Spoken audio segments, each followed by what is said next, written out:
नगावजवळ मुख्य जलवाहिनी पुन्हा फुटली, दुरुस्तीवर प्रश्नचिन्ह. हजारो लिटर पाण्याचा अपव्यय.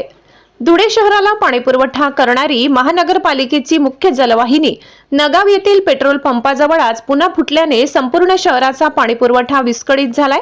विशेष म्हणजे या जलवाहिनीच्या दुरुस्तीचे काम नुकतेच पूर्ण करण्यात आले, मात्र पाणीपुरवठा सुरू होताच काही वेळातच पाईपलाईन पुन्हा फुटल्याने प्रशासनाच्या कार्यक्षमतेवर गंभीर प्रश्नचिन्ह निर्माण झाले.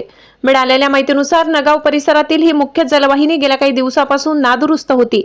महानगरपालिकेच्या पाणीपुरवठा विभागाने युद्धपातळीवर दुरुस्तीचे काम हाती घेत आज ते पूर्ण केले. दुरुस्तीनंतर पाणी सोडताच वाढलेल्या दाबामुळे पाईपलाईन पुन्हा फुटली आणि परिसरात मोठ्या प्रमाणात पाणी वाहू लागले. त्यामुळे हजारो लिटर पाण्याचा अपव्यय झाला.